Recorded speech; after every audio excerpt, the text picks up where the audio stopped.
So in this video, we're going to talk about Ama Ata Aidoo's short story, Two Sisters, which you can sort of see. You can see the title and her name right there. So, Aidoo was one of the most important and interesting, amazing contemporary writers. She did unfortunately pass away in 2023, but an excellent writer. Definitely in the top writers to come out of Ghana. She's just such an amazingly influential playwright, short story writer, novelist, essayist. I think she wrote poetry, and she had an amazing career apart from writing as well, where she was incredibly politically important in Ghana, and then she fell out of favor and she left the country. She was a significant voice for women's rights in Ghana in the 70s, 80s, and I think it was in the 90s. It was either late 80s or the 90s. She went into a sort of self-imposed exile, if I remember correctly. Anyway, so Two Sisters. This is a story from 1970, and it is a modernist story stylistically, but it deals with these very contemporary issues of sort of tension between conservatism and modern personal liberation. So the two sisters are Connie, who represents this more sort of old school, traditional conception of women's roles, sexuality, gender roles, etc., etc. She's very much, she does not believe that women should be having affairs, especially premarital affairs. She doesn't like that her husband cheats on her, but she accepts that as part of a sort of traditional patriarchal reality. And then you've got Mercy. And Mercy is having an affair with this guy, Mensa Arthur. And he's an older man. He is an established politician. He is known as a womanizer. And so when Mercy tells Connie that she's having this affair with Mensa Arthur, Connie is distraught. She is really upset because she believes that her sister is ruining herself, that nobody would ever want to marry her after this, all of this stuff, right? So it's very, very upsetting for Connie. Connie's husband,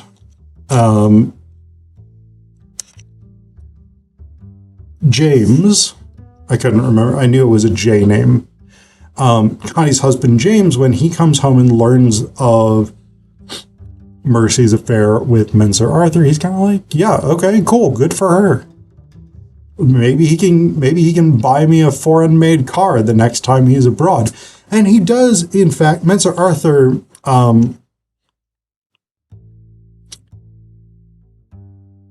does, in fact, buy Connie a machine for her, or a motor for her sewing machine. And that's actually a really important component of the story, I think, because there is this sort of element of bribery. Because Mensa Arthur, again, is a politician in Ghana in the 60s into the 70s. And one big problem faced by many post-colonial nations, particularly I know of in West Africa. I know this was very frequently the case in places like Ghana and Nigeria. When the British left, when these nations gained their colonial independence, or post-colonial independence, I guess I should say, a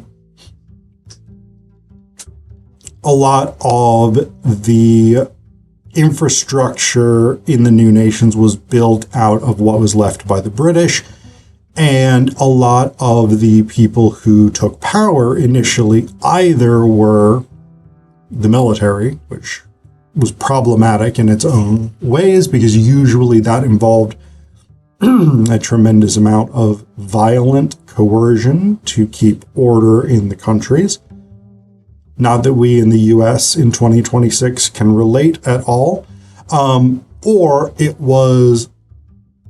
the other group of people that tended to take power in these sort of immediate post-colonial situations were people who had been brought up in the British system, right? They had worked with the British administrations. They knew how the British administration ran things. And because that was often quite corrupt, they carried on with that corruption because that was what they were sort of taught to do. It was the norm that was created. So you have these issues, right? And so when Menser Arthur tries to get Connie to basically just accept the affair he's having with Mercy, he does so by buying her something to try and essentially bribe her. And there is a bit where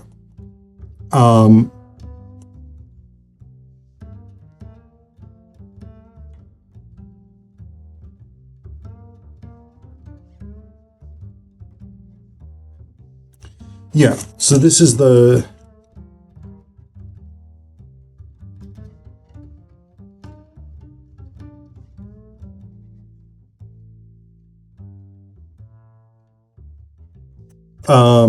so it says here, Menser Arthur did go to London for a conference and bought something for all his wives and girlfriends, including Mercy.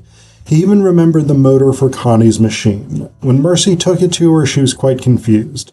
She had wanted this thing for a long time, and it would make everything so much easier, like the clothes for the new baby. And yet one side of her said that accepting it was a betrayal, of what she wasn't even sure. She and Mercy could never bring the whole business into the open and discuss it. And then there was always James supporting Mercy to Connie's bewilderment. She took the motor with thanks and sold even her right to dissent. So this is, again, an interesting component of this, right? Because it's a question of how do those in power ensure that they can remain in power? And one of the ways that they do this often is by giving people what they want and then more or less implicitly or explicitly eliminating the people's right to challenge them. Right? So this is the thing, right? In this case, it is, I gave you this motor for this sewing machine. You are now implicated in the systems of bribery and corruption through which this government runs. You now have no moral standing to challenge me for anything immoral that I do, right? This is the implicit component here.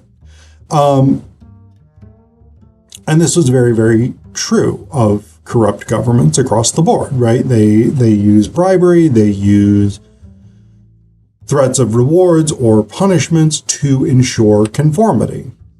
Again, not something that we in the US in 2026 can 100% relate to with our current iteration of the federal government whatsoever.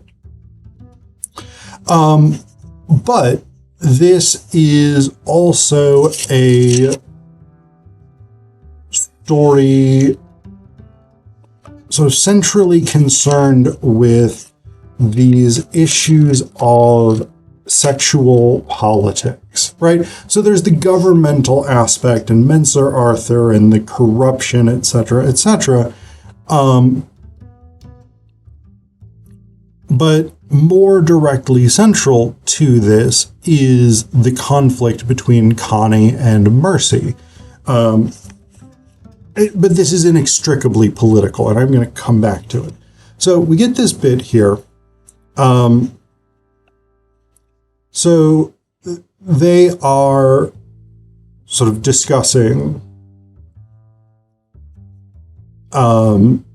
gender relationships and sexual politics. Connie and Mercy are, prior to Mercy announcing that she's going out with Mentor Arthur. And Connie says, on top of everything, I have reliable information that James is running after a new girl. Mercy laughed. Oh, sissy, you always get reliable information on these things. But yes, and I don't know why. Sissy men are like that. They are selfish. No, it's just that women allow them to behave the way they do instead of seizing some freedom themselves. But I am sure that even if we were free to carry on in the same way, I wouldn't make use of it. But why not? Because I love James. I love James and I'm not interested in any other man. Her voice was full of tears, but Mercy was amused. Oh God, listen to that. It's women like you who keep us all down. Well, I am sorry, but it's how the good God created me. I'm sure that I can love several men at the same time. Mercy. They burst out laughing again, and yet they are sad, but laughter is always best.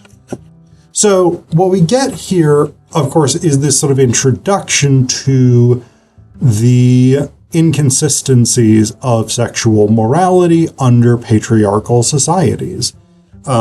Women are expected to be virtuous, to be virginal, to save themselves for marriage, to be monogamous, whereas men are generally much more free to pursue sexual relationships, to have multiple girlfriends, in some societies, multiple wives, depending on the cultural and legal traditions. And so we have that sort of element here, right?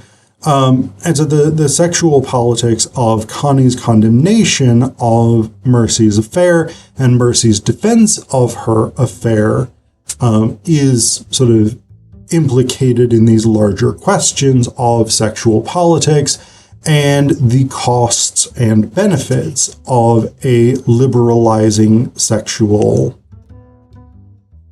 set of cultural mores, right? But I think the other component of this that's really striking is actually the ending of the short story, because there is a coup, and the government of which Mentor Arthur is a part is overthrown and replaced with a new government. And Connie is thrilled about this. She's so happy because this new government is promising change. It's promising to clean up society, etc., right? So at one point, James comes home and she asks him, what's new? What's happening? And he says, nothing new. Same routine, more stories about the overthrown politicians. What do you mean, nothing new? Look at the excellent job the soldiers have done cleaning up the country of all that dirt. I feel free already, and I am dying to get out and enjoy it. James laughed mirthlessly. All I know is that Mentor Arthur is in jail. No use, and I'm not getting my car. Rough deal. So we find out that the government that Mentor Arthur was part of has been overthrown. He has been put in jail. And what Connie seems to believe about this is that it has opened the door for a moral government which will protect the virtue of the citizens, because Mentor Arthur is now behind bars. Mercy is free from their affair, the affair that she wanted to be part of. And since people don't really know about it, Mercy's reputation can escape unscathed. And the ultimate irony is the last bit of the short story. Mercy shows back up at their house. She's been gone for several weeks, I think. I forget exactly how long, but she's been gone for quite a while. She shows back up at their house and announces that she has a new boyfriend, a guy named Captain Ashy, who's a member of the new government. So the irony at the end of the short story is that Connie had been so happy, so excited that this new government was going to come through and sweep the filth out. They were going to put an end to immorality. They were going to be a proper, upstanding, moral government. And this big shot figure in the new government is behaving exactly the same way that Menser Arthur was. So that's the sort of thematic elements. The style. I had also mentioned that this is a modernist short story. I make that claim on a stylistic basis. I'm not going to talk a massive amount about this, but it is sort of worth noting because it's interesting stylistically and experimentally. Most of the short story is told in third person, but we have these moments, particularly these sort of high-stress moments for Connie, where the narrative jumps to first person, almost stream of consciousness, usually coming from Connie, but there's some instances where it seems like we're getting Mercy's stream of consciousness, and then it will snap back to that sort of third person, that sort of third person omniscient narration. And so that sort of bouncing back and forth stylistically is an interesting technique because it challenges traditional sort of more linear, coherent, or consistent storytelling structures.